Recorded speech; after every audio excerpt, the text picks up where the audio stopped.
Okay, perfect. Last time it wouldn't advance. Great. All right. So then if it's okay with you, just kind of get started. Yes. Now, one quick final comment. I see that I see a recording action. Was that you or is that me? I believe actually I've started the record, so don't worry about that. That wasn't me.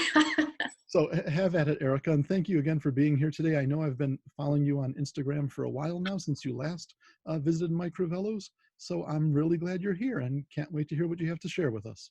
Thank you. Thank you so much. Yeah, I'm happy to be here. Thanks to all of you who are joining us today. So I'll introduce myself a little bit. My name is Erica, and I am a national tech rep with Tamron USA.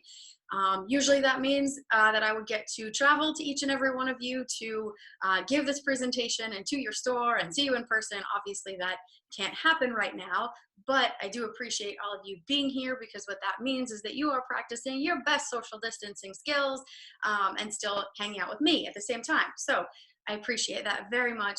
I'm also very grateful that you're supporting your store and Tamron, so thank you for all of that. But for today, we are going to talk about the mysteries of night photography, because when the I'll kind of get right into it basically. So when the sun goes down, or when the sun starts to go down, we can't just put our cameras away. There is so much that goes on later in the day, later in the evening.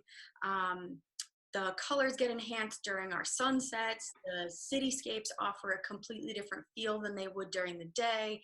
And then of course, those long nights, we can create some really epic long exposure. So there is no reason to put our cameras away at night. There's no reason to change that up. So keep in mind throughout this entire presentation, that's what we're going to be talking about. If anything, if you get just one thing out of this presentation, I genuinely hope that you are inspired to photograph more. I think that especially now, while we have a bit of free time, it's a really great time to be able to learn something new in ourselves or in our photography, try a new genre of photography, a new technique. We have this time, so we might as well take advantage of it and learn while we can. And as I mentioned, if you have questions, please throw them into the chat so that at the end I can try and get to all of them. I think Troy might be able to see them now, so if he sees ones come up about the story, you're totally welcome to answer those. But as far as photo ones, I'll jump onto those at the end, so no worries, guys. So first, though, what we are going to get into is the basics of our photography and of our exposure, because I never want anyone leaving my class feeling like they have just missed something, that things have just gone right over their heads. So we're going to start back from the beginning and talk about the pieces that make up our exposure. Regardless of what genre you're used to photographing, if you've never tried the night sky before, if you shoot portraits, if you shoot landscape, babies, kids, pets, whatever that is, you still need to know your tool to improve your images. So all of your DSLRs are going to have at least MAS and P, or in Canon land, MAT and P. All of those are your manual, aperture priority, shutter priority, and program. Pieces that will help you improve your photography as you get to know your camera better. Manual, of course, gives you full manual control over your camera from A to Z. You get to do everything in that piece of equipment. Aperture priority allows for you to choose the aperture and the camera choose the shutter. So you're partially choosing pieces, but it will still help you correct for your exposure. Shutter priority does the opposite. You choose a shutter, the camera chooses the aperture, and then program allows you to choose some bits and pieces, not all, but just some. So what I really want to focus on is us being less scared to get out of that, what my coworker calls the green mode of death. So we will stay out of that green mode and practice on getting into some other modes that you feel more comfortable with. Again, just to improve, just to get out there and shoot more.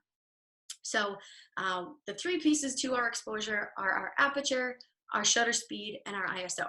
We're going to start right back here at aperture, because it is, of course, one of the three most important pieces. Your aperture does two very important things. One, it controls how much light I'm letting into my camera. So it is literally a hole inside of your lens that you can open and close to let in more or less light. So if I'm at f2.8, I'm letting in a lot more light than I would be if I'm at f22 or f16. I'm letting in less light when I am up higher numbers. You can kind of see that in the image here with that whole opening and closing. The other thing that it does is that it controls my depth of field. So how deep or how shallow my depth of field is. So if I'm down at f2.8, f2, 1.8, 1.4, the lower I go, the more shallow that depth of field is becoming. So think of it as like almost like sheets of paper, right? If I took a bunch of sheets of paper and put that directly in front of me, every single one of those sheets of paper would be on a different focal plane. So they basically become compressed, and you get those a lot more shallow when you are lower in number. However, when you're up at f16, f22, and you're photographing those beautiful landscapes and you want everything in your foreground and background in focus, the higher you go, the better off you are at getting everything in your frame in focus.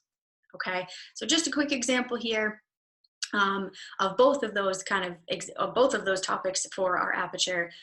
One being how much light we need to let in. This was of course later in the evening, so I needed a lot more light to be let into my frame. And I wanted a shallow depth of field. I wanted the main statue here in to be most important and the rest in the background there to just kind of drop off. So this was a pretty low aperture, so about f4, I believe, so that I kind of lost my background there and I took in a good amount of light. So now that we are all pros on our aperture, we're going to touch on shutter speed here. Shutter speed, once we kind of get behind our camera and we look at all these buttons and numbers, and sometimes we get really overwhelmed. But with shutter speed, we have to ask ourselves a pretty simple question. We have to ask whether or not I want to show motion or whether or not I want to stop motion, right? So all this is think of every time you push the shutter on your camera, you hear a noise, right? That is literally your shutter going up and down. And if you hit it at an 8,000th of a second versus when you hit it at an eighth of a second, you hear a longer or a shorter shutter. And that's your shutter speed. So if I am, if I want to stop that motion, if I'm photographing a race car and I want to stop that motion, I'm going to need a lot faster of a shutter in order to really capture that, to really stop that motion. Versus at the opposite end, if I want to show that motion, let's say I want to show the movement of water in a waterfall, right? I'm going to need a lot slower of a shutter speed to be able to see that motion of the water running through my frame. So all I'm doing is asking myself whether or not I want to stop or show motion. So an example here, a couple of examples on both ends of that spectrum here. I wanted to really freeze motion. I wanted to be sure that that fishing line in the air was shown. So if let's just say this was shot at a 2,000th of a second, okay? Let's say for extreme purposes, I shot this at a whole second. If I shot this at an entire second, you most likely wouldn't even see his arm. You definitely wouldn't see the fishing line. It would just kind of look like a guy standing in the river with part of an arm. So we just need to make sure that we are choosing the proper shutter speeds. In order to freeze or show motion. But then on the other side of that spectrum, talking about elongating those shutter speeds, there are definitely instances where I want to be a little bit more creative, where I want to show motion instead of just freezing it. I will fully admit that I'm not a birder when it comes to my photography. That's not my thing, and that's totally fine. But birding is just not my choice of photography. So when I first started going out trying to photograph birds, I was with my boss, and he said, you need to think outside of the box a little bit. Instead of just freezing everything, think about all this really beautiful motion that's happening and how you can get that. So taking a bit of his advice here. Really showing that motion. This was shot at a 15th of a second so that I could see that motion. I know that they're birds. I know that they're sandhill cranes. I can see some of them in the bottom of the frame completely stopped, but making it a little bit more creative and unique to myself, showing that motion instead of freezing all of it.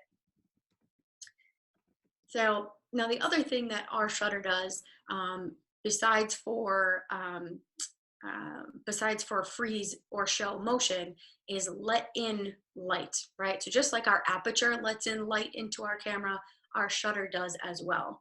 The longer we leave our shutter open, the more information, the more light is going to come onto our sensor. So I have a couple of frames here that I'm going to run through so that you can kind of see the amount of time that was left open and how much light was in that frame. So it starts here at 1.6 seconds, and I'm set up fully on a tripod. My aperture is not changing. You can see that in the top left corner. This is an f/16. I'm not changing that throughout these next couple of frames. But from 1.6 seconds to 13 seconds and 15 seconds, all the way up to 25 seconds, you really see a difference in how much information and how much light was let in through just my shutter speed, not changing my aperture, not changing my ISO. My shutter speed still makes a really big difference in all of that information and part of that equation. Okay, so we're going to lastly move into our ISO. Our ISO is the third piece to that puzzle, but it doesn't rank any less than the other two.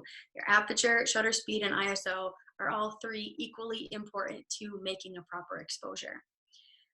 For those of us who shot film, there's no difference in ISO now in digital land as there was in film days, except you're not physically taking your roll of film and sticking it inside of the back of your camera. You can literally change it every single frame. You don't have to wait a full roll of 36 before you change it. You can change it every single image, but it acts the same. So there's a digital sensor inside of all of our cameras. That digital sensor, that chip, is the brain of our camera. And we are trying to get as much information to that brain of the camera as we possibly can. With our ISO, we are trying to make our sensor more or less sensitive to light. So if we are out during the day and we have a ton of light, we don't need to make our sensor really much more sensitive to light. So we're keeping it pretty low, 100, 200, maybe 400 at most. But as the day goes on, we may need some more light. We may need to make it more sensitive to light. So I'm going to run through a couple of examples here. This one just being out during the day, having a lot of light available to me. I didn't really need anything extra, so I still want to keep my ISO as low as possible. When we talked about film just a couple minutes ago, talked about there's really no difference in our ISO from film days to digital days. The one difference is when it comes to noise and when it comes to grain, right? So when we took a roll of 3200 speed film, put it in the back of our camera, took all of our shots, went to go develop that film, we developed it and saw a whole bunch of grain. We saw a lot of noise. Now with digital, our sensors have just greatly improved with technology over the years. So we don't have to really worry too much about that grain and that noise affecting our image. Now, every sensor is of course very, very different. So I would encourage you to go out and try seeing what your sensor is capable of. That's why we still want to keep it as low as possible, just so that we don't have any worry of that noise actually happening. The lower it stays, the more information we keep on that sensor. So this example out here during the middle of the day didn't need much, but later on in the afternoon as the sun goes down, you may find yourselves needing more light, needing more information to hit that sensor. So later on, I went to about 800, made my sensor more sensitive to light. And then of course, really late in the evening, I'm really making my sensor more sensitive to light at 3200 because there was just no extra available light. There was no extra possibilities for me to add extra light to my frame. And we're going to really dig into night photography in a little while, so I won't give too much of that away right now. But just keep in mind that we may be using higher ISOs later in our evenings. So before we get into that, I want to talk about some composition and some techniques. Because with all of that kind of technical stuff we were just talking about, we really can't forget about the things that make our images unique to us. As photographers, as artists, the biggest thing that we're trying to do is make unique images. to create something that nobody else has created before, right? Even if we're all standing at the same edge of the Grand Canyon, standing at the same vista, looking at the same beautiful view, we're all going to take a very, very different image. That's because we see things differently. We may have a different focal point. Somebody may be laying on the ground taking a photo. Somebody might be standing on a rock. There's going to be all different ways to view that scene. So we can't forget to make our images unique to us, different than somebody else's, to keep that artistry about us, right? So these are a couple of things that we're going to kind of touch upon and talk about, just to make sure, again, we're all on the same page, not missing out on things. And first is focal point. Our focal point is exactly how it sounds. It is the focal point of our image. It is the main point where we, as the artist, are telling our viewer's eye to go. So it's the first spot that your viewer, when you take these photos home and show them to somebody, should be the first spot that they look. That is their focal point. And we, although it sounds kind of like we're overthinking things sometimes, we are doing that as the artist, even if it's subconscious. We are choosing these different points in our frame. And how we do that a lot of times, how we choose our focal point is with our leading lines, with things that draw our viewer's eye into the focal point of our frame. In this instance, yes, these are kind of man-made leading lines. You have all of these banisters, all of these lines leading directly to the back of our frame. But our leading lines don't necessarily have to be all man-made. Our leading lines can be made with light, of course. They can be made with movement. They can be made with silhouettes. They can be made all sorts of different ways. In this case, yes, they're man-made. But in other ways, there also is no rule saying there has to be just one. There are many ways that we can lead our viewer's eye into our focal point and around and through our frame. There's lots of different ways to get there. So don't think that you are stuck by just using one. That also brings me to talking about perspective. So usually now when I'm in class, I hear a bunch of moans and groans because I tell people that sometimes you have to lay on the ground to take a photo. And it's true. Sometimes you do have to get into an absolutely ridiculous position to get the photo that you really want, because it is all about perspective. If you just walk up to your scene, take a quick picture, turn around and walk away, you're missing out on a lot of other opportunities that scene has to offer your photograph. So I do strongly recommend not just walking away from your scene. Usually when we're out at all these different destinations, you can pick out of the crowd the photographer versus the tourist, because you see the tourist just walks up with their camera, takes a picture and walks away, whereas the photographer gets into all sorts of funky positions, like standing on a light post, or they got their leg over their head or something ridiculous to actually get the image that they're looking to get. And that's okay. There's nothing wrong with that. So don't be worried about trying something new and getting those different perspectives. Angles are similar to perspectives in a sense where you have to be moving around to get the perspective and angle that you're looking for. But angles can really change based on the lens that we're using as well. If you look in the bottom right hand corner of my slideshow here, you'll see that I use the 15 to 30 millimeter lens. And the reason I did that, of course, if you have been to the St. Louis Arch, you can get the entire city underneath the arch with a super, super wide lens. And it's a beautiful image. But when I got here after shooting around for a half hour or so, I realized that I was kind of getting the same image that almost everybody else gets when they go down there. So I wanted to kind of try something new and take advantage of the angles that I know that my 15 to 30 can create. So I got a little bit closer, got kind of up to the edge of the arch and got just a different angle of the city. And then I got even closer. And I know that my 15 to 30 will just elongate that entire arch and show me something really different. Again, just kind of making something unique and not just trying to create what everyone else has already created. Once you get that main shot that you went there for, great, move on, try something new with your lenses, try something new with your perspectives and angles. It'll lead to a better experience and better images that you want to hang on your wall later on. They'll be a little bit more meaningful. One of the other pieces to that composition puzzle is thinking about our rule of thirds. Now, of course, if you've heard of the rule of thirds, this rule of thirds breaks your image down into sections. It breaks it down into a left third, a middle, and a right, a top third, a middle, and a bottom, right? It's basically saying you don't want your subject, you never want to put your subject dead center of your frame, but that you want it in like on one of the grid points, the top right corner, bottom left corner, any of those possible grid points. But I don't like to think of photography as having rules. In this case, yes, it worked out in my frame where my subject was kind of pushed towards the right of my frame instead of keeping it in the center. But there are no rules in photography.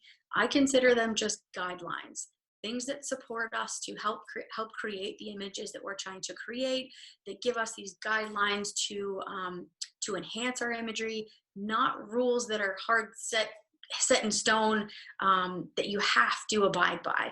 Because if you abide by those rules all the time, you're not going to create anything that's unique to you. So I always kind of stress that just to make sure we're not thinking of these as set rules. Now, one of the kind of last, what I'm calling kind of pieces to the puzzle of our composition is scale. This is the one that I think actually gets forgotten the most, because when we are out there photographing, since we are there, we see everything. We see how big or how small something really was. We feel the feels, we smell the smells, we get everything out of that experience. But the people that we're showing these images to, they may have never been to this location. They may not know how big or how small this scene actually is. Now, if we were in person and I was host and I could make you all raise your hand, I would ask you whether or not you saw this as a big scene or a small scene. So in your head, I want you to take a guess. This could be a really small scene where I just merged these two little rocks together, had some sand around them, or it could be a very big scene. And we don't know that until we actually put something in our frame to show whether it was big or small, right? Now, I am no scientist, so I will not claim to be. I don't know what goes on inside of our heads scientifically when we're trying to measure something. But I do know that if you put something of general size that a human being understands, it will help them measure that scene a lot better. So whether that in this case is a human, or in some cases are a car, or if you're doing macro photography, an ant, or a ruler if you're documenting coins, something that will help your viewer understand the scene, it will give them a completely different feeling of what they're trying to understand, and that just help them view it a little bit better. So I hope all of those pieces kind of make sense.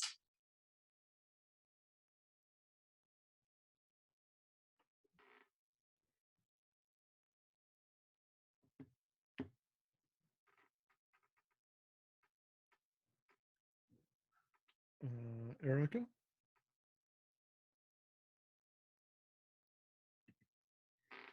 You don't need a tripod for certain situations, but in all of these images that you're going to see coming up for night photography, I use a tripod for every single one of them. I don't care if you've never had a cup of coffee in your life, you can't handhold for 30 seconds. I guarantee it. And I don't drink coffee, so I can guarantee I can't handhold for 30 seconds. You can't handhold for 10 seconds or 5 seconds. We need to be sure that we are stable on something that we can rely on. The other piece to having our tripod is that we now can stay in control of our composition. I've had so many people tell me that it's okay, they don't need a tripod, they can just put their camera on the hood of their car, or they can put their camera on the rock that's next to them. And that's completely fine, you can get stable that way, but you've then completely lost all control of your composition. If the rock is way over there on the right and the scene you want to photograph is also way further off and to the right, it's not really going to help you because you can't move the rock. So we need to be sure that we're not only staying in control of how stable we are, but we're staying in control of our composition as well. So first, these next three slides, this one and two others, I was set up in the same scene out in Harvard Square in Boston, set up in the same scene. And I want to talk about the different skies that we have available for our day and night photography. Because as silly as that sounds, you think there's only one sky, we have different colors that fluctuate throughout our sky during the day and during the night. So we need to make sure that we're picking the right type of sky for our frame and just for the general composition of our picture, the point we're trying to get across. So I stayed out here later in the afternoon. As you can see, it really wasn't such a great day. I didn't really have those nice white puffy clouds. I just had this overcast kind of cloudy day, which would be fine for portraits, but not necessarily great for landscapes. It doesn't really offer me any sort of character, any sort of oomph to my photo. It's just simply a picture. But if I waited around too long, I ended up with black sky. In black sky, I have absolutely no separation between my background and my foreground. Everything is just kind of flattened and compressed. I can't separate my buildings back there. Everything is super contrasty in the foreground. And again, I'm not saying that there's anything wrong with this, but we can do better. So kind of right in the middle, thinking of that like almost like a Goldilocks effect, right? We have our white sky too early, we have our black sky too late, and our blue hour right in the middle, which leads to this really beautiful blue color. That gives me not only a better color, but then I get that separation. Get the separation from my background, my foreground, my buildings. I can still keep movement in the cars in the foreground. So it really gave me all three of the pieces that I was trying to put together. So while it may sound kind of silly, yes, there are different skies that we're looking for. And we're, again, controlling this with our exposure. So don't forget about your aperture, shutter, and ISO. But we have to then keep in mind all those other